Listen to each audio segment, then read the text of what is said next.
ஸ்தோத்திரம். ஒரு வேத பகுதியை நம்ம கொஞ்ச நேரம் தியானித்து நம்ம ஜெபிக்க போகிறோம். 105வது சங்கீதத்தை எடுத்து கொள்ளுங்கள். 105வது சங்கீதம், அதனுடைய முதல் 3 வசனத்தை நம்ம சத்தத்தை உயர்த்தி வாசிப்போம். பக்கம் 735 வாசிக்க பார்க்கலாம். கர்த்தரை துதித்து அவருடைய நாமத்தை பிரஸ்தாபமாக்குங்கள், அவருடைய செய்கைகளை ஜனங்களுக்குள்ளே பிரசித்தப்படுத்துங்கள், அவரை பாடி அவரை கீர்த்தனம் பண்ணுங்கள், அவருடைய அதிசயங்களை எல்லாம் தியானித்து பேசுங்கள், அவருடைய பரிசுத்த நாமத்தை குறித்து மேன்மை பாராட்டுங்கள், கர்த்தரை தேடுகிறவர்களின் இருதயம் மகிழ்வதாக. பாருங்கள், சங்கீதக்காரன் இந்த 3 வசனங்களிலேயும் ஒரு அழகான சத்தியத்தை சொல்லிக் கொடுக்கிறார். ஜனங்களுக்கு பிரசாபப்படுத்தணும். அதாவது ஜனங்களுக்கெல்லாம் நம்ம சொல்ல வேண்டிய காரியம் செய்தி என்னவென்றால், அவருடைய செய்கைகளை பிரசாபப்படுத்துங்கள். அவருடைய செய்கை, நான் பின்னதாக சொல்கிறேன், அவருடைய செய்கை எப்படி இருக்கும் என்று சொல். 2வதாக அவருடைய அதிசயங்களை நீங்கள் பேசுங்கள். அப்போ அவருடைய செய்கைகளை பேசணும், அவருடைய அதிசயங்களை பேசணும்.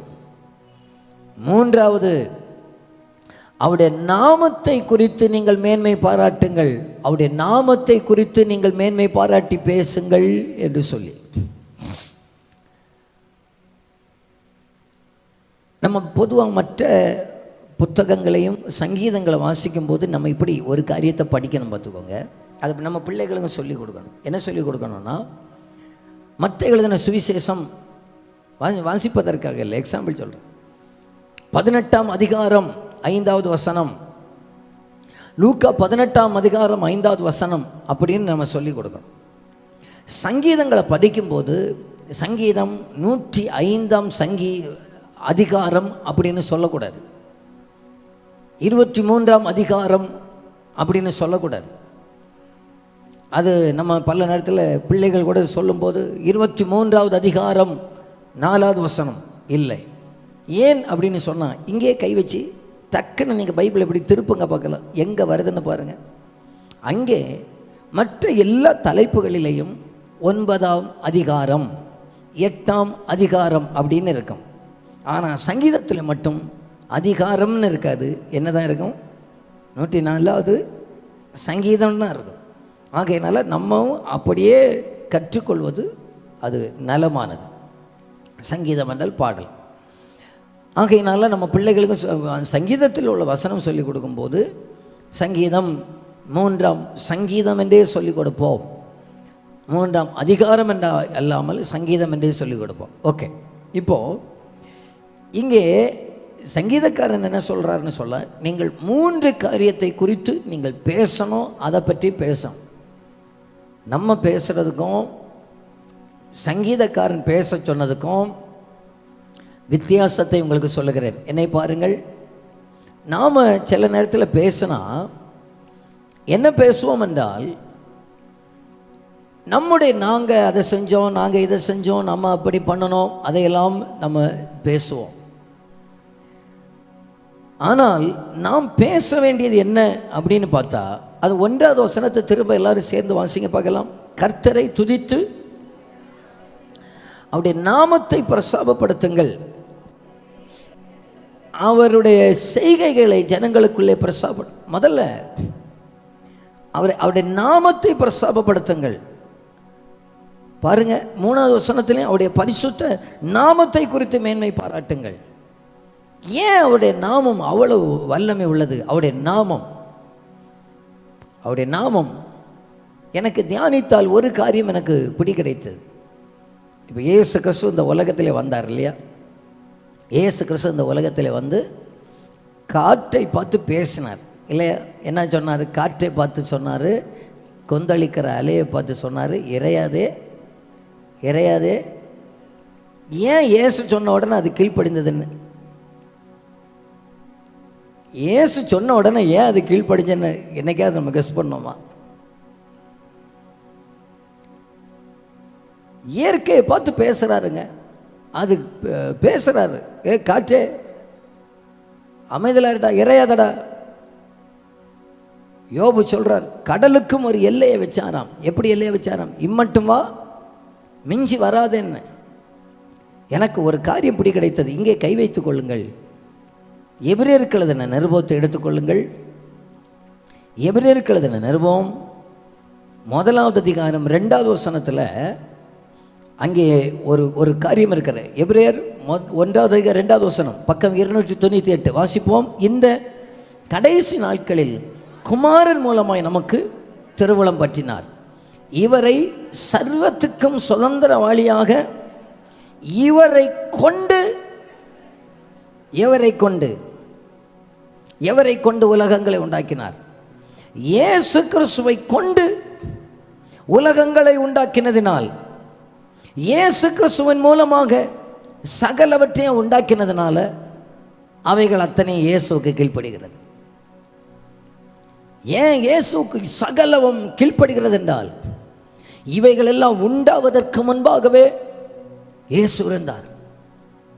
நம்ம 2000 வருஷத்துக்கு முன்னால் இந்த மரியாளுடைய வயிற்றில் பிறந்த பிறகுதான் இயேசு இல்லை, இங்கே வருவதற்கு முன்பாகவே அவர் இயேசு இருந்தார். சாலமன் கூட சொன்னார், அவருடைய மடியிலே இருந்ததை குறித்து சொல்கிறார். இயேசுவே ஒரு இடத்திலே சொன்னார், நான் ஆபிரகாமுக்கு முன்னாலே நான் இருக்கிறப்பான்னு சொன்னார். ஆகையினால அவரை கொண்டு எல்லாம் உண்டாக்கப்பட்டதுனால சகலமும் இப்போ அவருக்கு கீழ்ப்படுகிறது. இப்போ நம்ம ஒரு காரியத்தை நம்ம பிரஸ்தாபப்படுத்தணும், அவருடைய நாமத்தை பிரஸ்தாபப்படுத்தணும். ஏன் அவருடைய நாமத்தை பிரஸ்தாபப்படுத்தணும்னு சொன்னால், சகலமும் அவருக்கு கீழ்ப்படுகிறது. அவர் இயேசு கிறிஸ்துவுடைய நாமத்தை சொன்னால் அது கீழ்ப்படுகிறது. நம்முடைய நன்மைகளும் நம்முடைய ஆசீர்வாதங்களும் சகலமும் யாரால தான் உண்டாக்கப்படுமானால் இயேசு கிறிஸ்துவின் மூலமாக தான் உண்டாக்கப்படும்.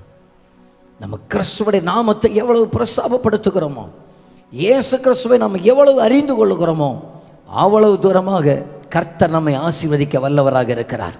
நம்ம பார்க்கிற சகலமும் அவர் மூலமாக தான் உண்டாக இருக்கிறது என்று சொன்னால், இப்போ ஒரு தேவ பிள்ளைக்கு ஆசீர்வாதமும் அவர் மூலமாக தான் உண்டாகும். ஆகையினால் அந்த நாமத்தை நாம் பிரஸ்தாபப்படுத்துகிறோம். எத்தனை பேர் அதை புரிந்து கொள்ளுகிறவங்க ஒரு ஆமேன்னு சொல்லுங்க பார்க்கலாம்.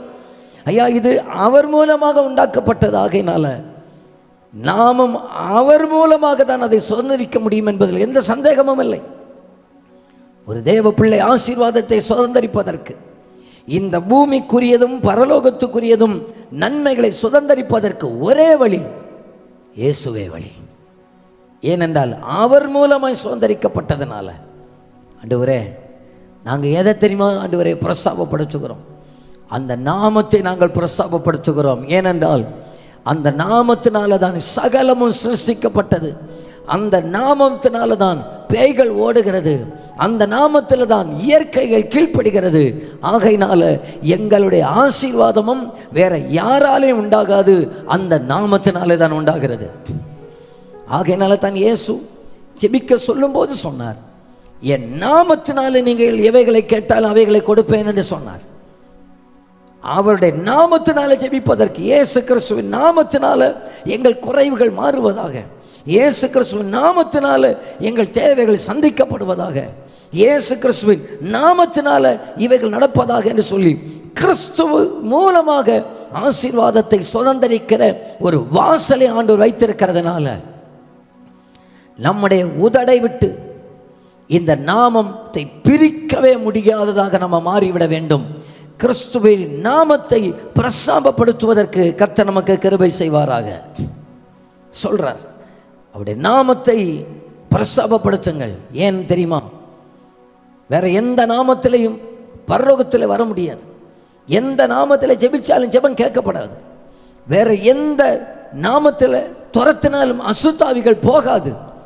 இயேசு கிறிஸ்துவின் நாமத்துக்குள்ளாக, அந்த நாமத்துக்குள்ளாக சகலத்தையும் பார்ப்பதற்கு கர்த்தர் நம்முடைய கண்களை திறப்பாராக. சகலத்தையும் பார்க்கிறோமே, இவை அத்தனையும் கிறிஸ்து மூலமாக தான் உண்டாக்கப்பட்டது. இப்போ யோசித்து பாருங்க, இந்த சகலமும் உண்டாக்குறது யாருக்காக ஆண்டவர் உண்டாக்கினார்? மனுஷனை எத்தனாவது நாளில் உண்டாக்கினார் சொல்லுங்க? சொல்லுங்க சத்தமா. மனுஷனை எத்தனாவது நாளில் உண்டாக்கினார்? 6வது நாளில் உண்டாக்கினார். நம்ம உங்கள் டேட் ஆஃப் பர்த்தை கேட்கல, மனிதனை எந்த நாள்? 6வது நாளில் உண்டாக்கினார். மனுஷனை உண்டாக்குறதுக்கு முன்னால் ஏறக்குறை எல்லாத்தையும் உண்டாக்கினார் இல்லையா? சூரியனை உண்டாக்கினார், சந்திரனோட ஊர்வனை, பரப்பனை, தண்ணி, நீரூற்று எல்லாத்தையும் உண்டாக்கி. ஏன் ஆண்டவர் முதலாவது நாளில் மனுஷன் உண்டாக்கலை?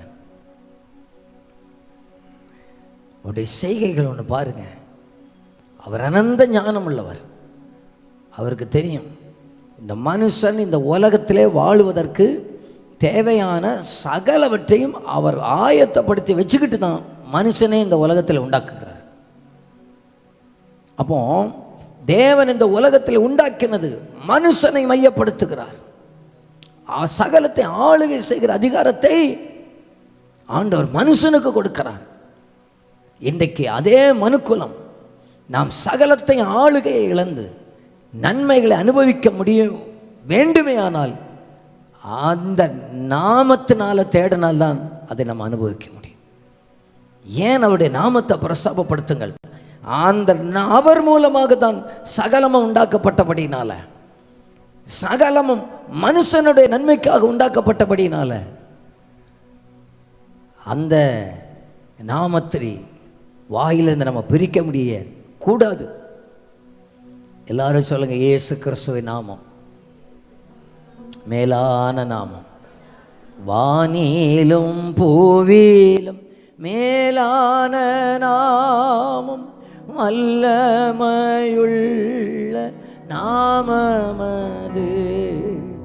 வானிலும் பூவிலும் மேலான நாமம், வல்லமையுள்ள நாமமது. தூயர் சொல்லி துதித்திடும் நாமமது. தூயர் சொல்லி துதித்திடும். பாடுங்க, இயேசு இயேசு என்ற தீரு எப்போதுமே மிக ஸ்தோத்திரம்.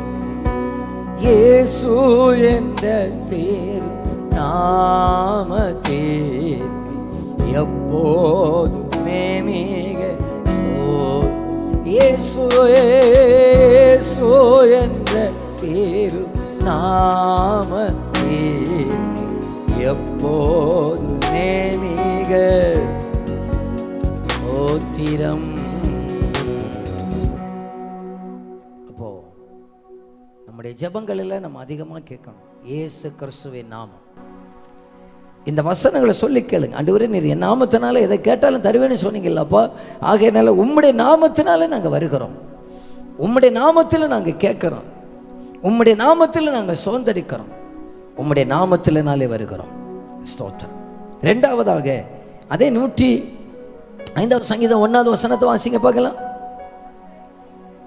அவருடைய செய்கைகளை ஜனங்களுக்குள்ளே, நல்ல சத்தமாக சொல்லுங்க பார்க்கலாம், அவருடைய, இன்னும் சத்தமாக சொல்லுங்க, அவருடைய செய்கைகளை ஜனங்களுக்குள்ளே பிரஸ்தாபம் பண்ணுங்கள். இப்போ நீங்க வீட்டில் போய் 104வது சங்கீதத்தை வாசிக்கணும்னு 104வது சங்கீதத்தை வாசிக்கணும். வாசிச்சிங்கன்னா அவருடைய செய்கைகள் எவ்வளவு அழகானவைகள் என்று இருக்கிறது. அவருடைய செய்கைகளை பற்றி நான் 1-2 காரியங்களை உங்களுக்கு சொல்கிறேன் பாருங்க. நமக்கு சில காரியங்கள் எதற்காக ஆண்டவர் உண்டாக்கினார் என்றே தெரியாதது போல இருக்கலாம்.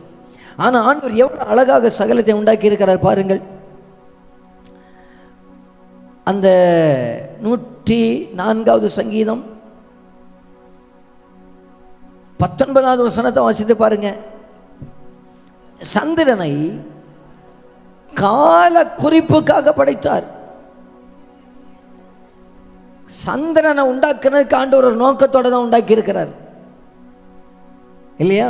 சந்திரனை கால குறிப்பு, காலங்களை அறிந்து கொள்வதற்காக ஆண்டவர் சந்திரனை படைச்சிருக்கிறார். இப்போ 11வது வசனத்தை வாசிங்க பார்க்கலாம். 10 அவர் பள்ளத்தாக்குகளில் நீரூற்றுகளை வரவிடுகிறார், அவைகள் மலைகளின் நடுவே ஓடுகிறது, அவைகள் வெளியின் ஜீவன்களுக்கெல்லாம் தண்ணீர் கொடுக்கும். அநேக காட்டு கழுதைகள் தங்கள் தாகத்தை தீர்த்து கொள், அவைகளின் ஓரமாய் ஆகாய்த்து பறவைகள் சஞ்சரித்து கிளைகள் மேலிருந்து பாடும். இதெல்லாம் அன்றைக்கே தெய்வம் வச்சது. என்னைக்கு? இந்த பள்ளத்தாக்குகளுக்கு வழியில் நீரூற்று. இந்த நீரூற்று எதற்காக? வெளியின் ஜீவன்களுக்கு. அங்கே காட்டு கழுதை இருக்கும், அது பக்கத்தில் மரம் இருக்கும், அந்த மரத்தின் கிளைகளில் பறவைகள் இருக்கும். இவைகள் எல்லாவற்றுக்கும் இந்த நீரூற்று தாகத்து. எவ்வளவு ஞானமாக ஆண்டவர் படைச்சிருக்கிறார் பாருங்க. அவருடைய செய்கைகளை பாருங்க. எல்லாரும் என்ன பாருங்க. பள்ளத்தாக்கு இருக்கு பார்த்தீங்களா, அதில் ஆண்டவர் நீரூற்றுகளை வர விடுறாரு. மலைகளுக்கு நடுவே அது ஓடுகிறது. எதுக்காக ஓடுதுன்னு சொன்னா, வெளியில் உள்ள எல்லா ஜீவன்களுக்கும் அது தண்ணி கொடுக்கும். அநேக காட்டு கழுதைக்கு கூட அவர் தண்ணியை அன்னைக்கே சேர்த்து வச்சிருக்கிறாருங்க. பறவைகளுக்கு ஆண்டவர் தண்ணிகளை சேர்த்து வச்சிருக்கிறாருங்க. இப்போ நமக்கு தோணுதா? ஏன் சொன்னார்? அந்த பறவைகளை விட நீங்கள் விசேஷித்தவர்கள் சொன்னாரா இல்லையா? அந்த பறவைகளுக்கு தண்ணிக்காக கூட கவலைப்படுறவர் ஏன் நம்முடைய தாகத்துக்காக அவர் ஏங்காமல் இருப்பாரா? நம்மை குறித்து கரிசனை அற்றவராக இருப்பாரா? அவைகளை பார்க்கல நாம் விசேஷமானவர்கள் என்று சொல்லி. ஆகல இந்த செய்கைகளை பற்றி நீங்க பேசுங்க, தியானிச்சு பாருங்க. அவர் எவ்வளவு சந்திரனை உண்டாக்கி இருக்கிறார், மேல பாருங்க, அதை கால குறிப்புக்காக உண்டாக்கி இருக்கிறார். நீரூற்றுகளை பாருங்க. நம்ம இன்னைக்கு என்னதான் துரத்தினாலும் பறவைகளை தண்ணி இருக்கிற மரங்களிலிருந்து என்ன செய்ய முடியாது, துரத்த முடியாது. காட்டு கழுதைகளை என்ன பண்ணாலும் அது அங்கே தான் கிடக்கும். ஏனதில் ஆண்டவரே நியமிச்சது. நீ நீரூற்று பக்கத்தில் இல்லை கடை, உனக்கு தண்ணி தருவேன். அடுத்து பாருங்க, பயங்கர அறிவியலை சம்பிக்கக்கூடிய காரியங்கள் அந்த சங்கீதத்தில் இருக்கிறது. 13வது வசனத்தை வாசிங்க. தம்முடைய மேல் வீடுகளிலிருந்து பர்வதங்களுக்கு தண்ணீர் இறைக்கிறார், உமது கிரியைகள் பலனாலே பூமி திருப்தியாகிறது. பூமியிலிருந்து ஆகாரம் உண்டாகும்படி அவர் மிருகங்களுக்கு புல்லையும் மனுஷனுக்கு உபயோகமான பயிர் வகைகளையும். யாருக்கெல்லாம் ஆண்டவர் சாப்பாட்டை அந்த பூமியில் முளைக்க செய்கிறார் யோசிச்சிங்களா? இந்த 14வது வசனத்தில் யாருக்கெல்லாம் ஆண்டவர் சாப்பாடு கொடுக்கிறார் சொல்லுங்க? மிருகங்களுக்கு புல்லு, மனுஷனுக்கு பயிர். இது ரெண்டையும் சேர்ந்தே தான் ஆண்டவர் வளர பண்றார். மிருகங்களுக்குரியதையும் பூமியில் வளர செய்கிறார், மனுஷனுக்குரியதையும் வளர செய்கிறார். ரெண்டு பேரும் நீங்கள் சேர்ந்தே வளருங்க. அப்போ நீங்கள் எல்லாம் என்னுடைய சிருஷ்டிப்புகள், எல்லாம் உங்களுக்கு இதெல்லாம் தேவை. இதெல்லாம் ஆண்டோடைய செய்கைகள். நம்ம இன்னைக்கு பல நேரத்தில் நாளைய தினத்தை குறித்து கவலைப்படுறோம். நாளைய தினத்தில் ஆண்டவர் நடத்துவாரா, நாளைய தினத்தை குறித்து ஆண்டவர் செய்வாரா, அது செய்வாரா, இதை நடப்பிப்பாரா? இப்போ எத்தனை பேர் நம்புகிறீங்க எனக்கு தேவையானவைகளை கர்த்தர் பூமியிலே ஆயத்தப்படுத்தி வைத்திருக்கிறார்? எத்தனை பேர் ஆமேன்னு சொல்லுகிறீங்க? எனக்கு தேவையானதை கர்த்தர் பூமியிலே ரெடி பண்ணி வைத்திருக்கிறார். இதெல்லாம் அவருடைய செய்கைகள். பிள்ளைகளுக்கு என்ன செய்வார், நாளைக்கு என்ன செய்வார், அடுத்த நாள் என்ன செய்வார், கவலைப்படாதீங்க. மனுஷனுக்கு தேவையானவைகளை கர்த்தர் முளைக்க செய்கிறார் என்று இருக்கிறது. அவர் சகலத்தை ஆயத்தப்படுத்தி இருக்கிற அப்பாவுக்கு நல்ல ஒரு கைத்தட்டு கொடுத்துருங்க பார்க்கலாம். இதெல்லாம் அவருடைய செய்கைகளை ஜனங்களுக்கு பிரசித்தம் பண்ணுங்கள். ஆகையினால தான் உங்ககிட்ட பேசிட்டு இருக்கிறேன். இதெல்லாம் பாஸ்டர், இதெல்லாம் பேசணும்னு இருக்கு, இதெல்லாம் ஜனங்களுக்குள்ள பிரசித்தப்படுத்துங்கள். இதெல்லாம் அவருடைய செய்கைகள். நமக்கு தேவையான பயிர். நம்ம ஊரில் இருந்து ஒரு 5 கிலோமீட்டர் போனீங்கன்னா போதுங்க. 5 கிலோமீட்டரே போக வேண்டாம். நம்ம ஏரியாவில் உள்ள எல்லா மாட்டுக்குரிய புல் இருக்குதா? யார் உண்டாக்குனது சொல்லுங்க? யார் உண்டாக்குனது? அப்படியாவது உங்களுக்கு நம்பிக்கை வரட்டுமே. அதுக்கே புல்லை உண்டாக்குனவர் நம்மளை கைவிட்டு வர்றாங்க. நம்ம ஊரில் உள்ள காக்கா எத்தனை ஏக்கர் நிலம் வச்சிருக்குன்னு தெரியுமா உங்களுக்கு? அது எவ்வளோ விவசாயம் பண்ணிட்டு இருக்குன்னு தெரியுமா உங்களுக்கு? சொல்லலையோ. அந்த காக்கா என்னைக்காவது நம்ம வீட்டில் வந்து சாப்பாடு இல்லைன்னு செத்து கிடந்துச்சா? கர்த்தருடைய செய்கைகளை பாருங்க. பறவைகளை கூட ஆண்டவர் அதுக்கு மேல கரிசனையாக இருக்கிறவர். தம்முடைய சாயலின்படியும் ரூபத்தின்படியும் உருவாக்கப்பட்ட நம்ம மேல அவ்வளவு கரிசனையாக இருக்கிறாருங்க, அவ்வளவு பாசமா இருக்கிறாருங்க. நமக்கு தேவையான சகலத்தையும் அவர் ஆயத்தப்படுத்தி வைத்திருக்கிறாருங்க. கர்த்தர் நமக்குரியதை வேண்டியவைகளை ஏற்ற காலத்தில் அழகாக செய்ய வல்லவராக இருக்கிறார். 15வது வசனத்தை வாசிங்க. மனுஷனுடைய இருதயத்தை மகிழ்ச்சியாக்கும். எப்ப நீ கொஞ்சம் சந்தோஷமா இருப்பா, திராட்சை ரசத்தையும் முகக்கலைய கொஞ்சம் முகம் எல்லாம் கொஞ்சம் கலையா இருக்கணும் அப்படின்னு சொல்லிட்டு எண்ணெயையும் மனுஷனுடைய இருதயத்தை ஆதரிக்கும் ஆகாரத்தையும். எல்லா சாப்பாடும் எல்லாருக்கும் பிடிக்குமா சொல்லுங்க?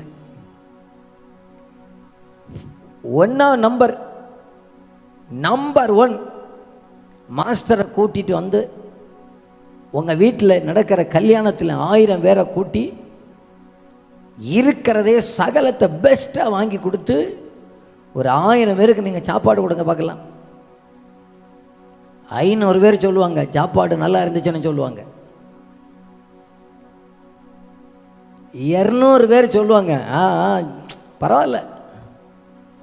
300 பேர் சொல்லுவாங்க போய் இதா உனக்கு கிடைச்சிச்சு, போய் இந்த சாப்பாடா போட்ட. ஏன் என்ன பெஸ்டா பண்ணாலும் இவங்களுக்கு பிடிச்சி இவங்களுக்கு பிடிக்கல, அவங்களுக்கு பிடிச்சி இவங்களுக்கு பிடிக்கல. ஒரு மனுஷனுடைய இருதயத்துக்கு உங்களுக்கு என்ன தந்தா ஆதரவா இருக்குமோ அதை அத்தனையும் கர்த்தர் இந்த பூமியில வைத்திருக்கிறார். மனுஷனுக்கு மட்டும் பாருங்க, அவனுடைய முகக்கலையை உண்டாக்குகிற எண்ணெயை வச்சிருக்கிறாரு, ஆகாரத்தை வச்சிருக்கிறாரு, திராட்சை ரசத்தை வச்சிருக்கிறாரு. எவ்வளவு நல்ல செய்கையுடைய நல்ல ஆண்டவர். எல்லாரும் அந்த வலது கரத்தை உயர்த்தி இடது கையை மார்போடு வச்சு சொல்லுங்க பார்க்கலாம், ஆண்டவரே எங்களை உமக்கு ரொம்ப பிடிக்கும்னு சொல்லுங்க பார்க்கலாம். ஆண்டவரே நீங்கள் எங்களை ரொம்ப நேசிக்கிறீங்கப்பா, எங்களை உங்களுக்கு ரொம்ப பிடிக்கும் ஆண்டவரே. எங்கள் மேல் எங்களுக்காக நீர் செய்கிற எல்லா செய்கைகள் ஆச்சரியமானவைகள், ஆழமானவைகள், உத்தமமானவைகள். நீர் எங்கள் மேலே வச்ச அன்பினால நீர் எல்லாம் எங்களுக்கு செய்கிறீர், எல்லாம் எங்களுக்கு தந்து எங்களை ஆதரிக்கிறீர் ஆண்டவரே. எல்லாவற்றுக்காக உமக்கு நன்றி என்று சொல்லுகிறவர்கள் கரங்களை தட்டி கர்த்தருக்கு நல்ல ஒரு ஆமேன் சொல்லிருங்க பார்க்கல. நல்ல கரங்களை தட்டி ஆமேன், ஸ்தோத்திரம். இனி டக்குன்னு முடிச்சிடுறேன். ஒவ்வொரு வசனத்தையும் சொல்ல நீங்கள் வீட்டில் போய் வாசிங்கன்னா அருமையான வசனங்கள் அருமையாக இருக்குங்க. ஆண்டவருடைய செய்கைகளை கொஞ்சம் நீங்கள் வாசித்து பார்த்தீங்கன்னா 26வது வசனத்தை பாருங்கள். அங்கே முந்தின வசனத்தில் இதை சமுத்திரத்தை குறித்து சொல்லியிருக்கு. அடுத்து சொல்கிறார், அதில் கப்பல்கள் ஓடும், அதில் விளையாடும்படி நீர் உண்டாக்கின திமிங்கலங்களும் உண்டு. ஆண்டவருக்கு தெரியும், சமுத்திரத்தில் கொஞ்சம் திமிங்கலத்தை போட்டால் அது விளையாடும், அது என்ன செய்யணும் அவருக்கு தெரியும்.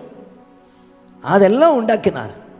என்னை ரொம்ப தொட்டு இந்த 3 வசனத்தை எல்லாரும் முடிஞ்ச மனப்பாடம் பண்ணணும். அடுத்த 27லேருந்து வாசிங்க பார்க்கலாம். ஏற்ற வேளையில் ஆகாரத்தை தருவீர் என்று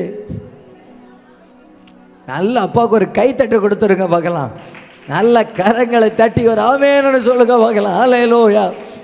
ஏற்ற வேளையில் ஆகாரத்தை தருவீர் என்று அவைகளெல்லாம் எவைகளெல்லாம்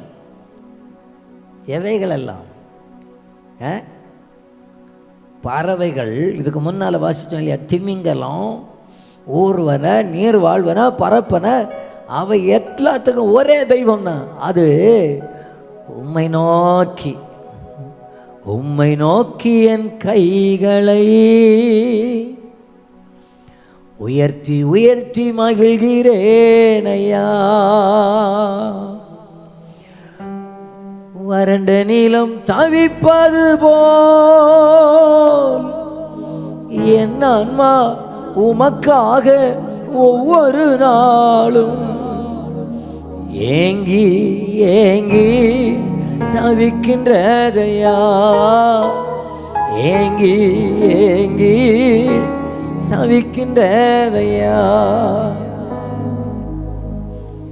ஏற்ற காலம், எல்லாரும் அந்த வார்த்தையை சொல்லுங்க, ஏற்ற காலம். அதெல்லாம் அப்படியே காத்திருக்குதான். எப்பா உனக்கு யாரப்பா ஆகாரம் கொடுப்பான்? என்னை உண்டாக்கினவர் எனக்கு ஆகாரம் கொடுப்பார்.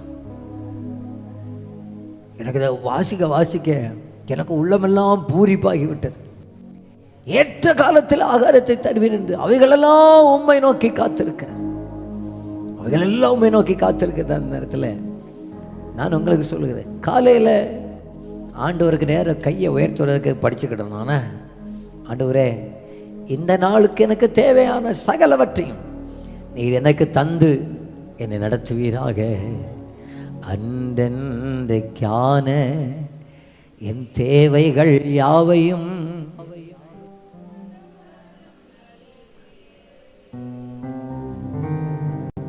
அன்றென்றைக்கான என் தேவைகள் யாவையும் உம் கரம் நல்கியதே. நீர் நடத்திடும் விதங்களை சொல்ல ஒரு பூரண வார்த்தையே இல்லை. நீர் நடத்திடும் விதங்களை சொல்ல ஒரு பூரண வார்த்தையே இல்லை. எபினேசரே, எபினேசரே, இந்நாள் வரை சுமந்தவரே. எபினேசரே, எபினேசரே, என் நினைவாய் நன்றி நன்றி நன்றி. இதயத்தில் சுமந்தீரே நன்றி நன்றி நன்றி நன்றி. அருகோல் சுமந்தீரே.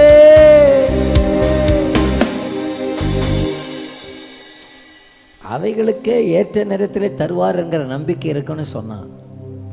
நமக்கும் தெரியணும், அவருடைய சாயலின்படியும் ரூபத்தின்படியும் உண்டாக்கப்பட்டு இன்றைக்கு தன்னுடைய சொந்த குமாரனே தந்து அவருடைய பிள்ளையாக மாற்றியிருக்கிற எனக்கும் ஏற்ற காலத்தில் அவர் ஆகாரத்தை தருவார். ஏற்ற காலத்தில் எனக்கு வேண்டியதை செய்வார். சில காரியம் எனக்கு நடக்கலைன்னு சொன்ன உடனே நீங்கள் இப்படி நம்புங்க, கர்த்தர் ஏற்ற வேளையிலே செய்வார். அவருடைய வேளையிலே கர்த்தர் தருவார். சரியான நேரம் அவருடைய கைகளில் இன்னும் வரவில்லை, சரியான நேரத்தில் அவர் தருவார். 28வது வசனம், நீர் கொடுக்க அவைகள் வாங்கிக் கொள்ளும், நீர் உம்முடைய கையை திறக்க அவைகள் நன்மையினால் திருப்தியாகும். அப்பா எனக்கு வேற யாரும் கொடுக்காதாப்பா, நீர் கொடுக்கணும். நீர் கொடுக்க அவைகள் வாங்கிக் கொள்ளும். அவைகள் என்ன சொல்லுதா? நீர் கொடுக்க அவைகள் வாங்கிக் கொள்ளும். இன்னைக்கு நீங்க எத்தனை பேர் சொல்லுகிறீங்க, நீர் கொடுக்கிறத நான் வாங்கிக்க ஆண்டவரே, நீர் உம்முடைய கைகளை திறக்க நாங்கள் திருப்தியாவோம் ஆண்டவரே. ஆகிய நாங்கள் வேலைக்காரருடைய கண்கள் கைகள் உம்முடைய முகத்தையும் கைகளையும் பார்ப்பது போல எங்கள் கண்களும் கைகளும் உம்முடைய கை எப்போ திறக்கணும் நாங்கள் எதிர்பார்த்துக்கிட்டே இருக்கிறோம். உங்க கையை நீங்க திறந்தா போதும், எங்க வாழ்க்கை திருப்தி ஆகும். எங்க வாழ்க்கை திருப்தி ஆச்சுன்னா நாங்க மீதம் எடுப்போம். 5 அப்பத்தை 2 மீனையும் கையை விரிச்சிட்டாரு, கைகளை விரிச்சிட்டாரு, கொடுத்துட்டாரு. திருப்தி ஆயிட்டாலே மீதம் எடுக்க பண்ணுவார் என்று அர்த்தம். இந்த வசனம் அப்படியே நம்முடைய கூடாரங்களிலே பலிப்பதாக. இந்த வசனம் அப்படியே நம்முடைய சபையிலே பலிப்பதாக. இந்த வசனம் அப்படியே நம்முடைய ஊழியத்தில் நிறைவேறுவதாக. நீர் கொடுப்ப நாங்கள் வாங்கிக் கொள்ளுவோம் ஆண்டவரே. நீர் கொடுக்கும் போது நாங்கள் வாங்கிக் கொள்வோம் ஆண்டவரே. நீர் உம்முடைய கையை திறந்தா போதும் ஆண்டவரே, நாங்க நன்மையினால திருப்தியாவோம். நீர் கையை திறந்தா யாரால அடைக்க முடியாதப்பா. நீர் திறந்தா ஒருவரும் பூட்ட முடியாத ஆண்டவரே. நீர் கைகளை திறப்பதற்காக நாங்கள் உங்க கையே பார்த்துக்கிட்டு இருக்கிறோம். உங்க முகத்தையே நாங்க பார்த்துக்கிட்டு இருக்கிறோம். வேற யாரையும் நாங்க பார்க்கல, உங்க முகத்தையும் கரத்தையுமே பார்த்து கொண்டிருக்கோம். அடுத்த வசனத்தை சொல்லி முடிக்கனே. நீர் உமது முகத்தை மறைக்க திகைக்கும். நீர் அவைகளின் சுவாசத்தை வாங்கிக் கொள்ள அவைகள் மாண்டு. இதெல்லாம் சொல்லிட்டு சொல்ற, நீர் உம்முடைய முகத்தை மறைச்சிட்டீர்னா திகைச்சிரும், பதறிடும். நீர் அவைகளின் சுவாசத்தை வாங்கிக் கொள்ள அவைகள் மாண்டு மண்ணுக்கு தரும். ஆகையினால நான் என்ன செய்வேன்னா 33வது வசனத்துல, நான் உள்ளளவும் துதிப்பே உன்னதர் இயேசு. நான் உயிரோடுக்கு மட்டும் என் கர்த்தரை, நான் உள்ளளவும் என் தேவனை கீர்த்தனம் பண்ணி, அதை தான் சொல்லுகிறார். அவரை 105:2 அவரை பாடி கீர்த்தனம் பண்ணுவேன். அவருடைய அதிசயங்கள் எல்லாம் தியானித்து பேசுங்கள். இப்போ எத்தனை பேர் நம்புகிறீங்க? இவ்வளவு அற்புதமான செய்கைகளை கொண்ட ஆண்டவர் என்னையும் கைவிட மாட்டார், என்னையும் கைவிட மாட்டார். எனக்கு புரிஞ்சுன்னு சொல்லுகிறவங்க கரங்களை உயர்த்தி காமிங்க பார்க்கலாம்.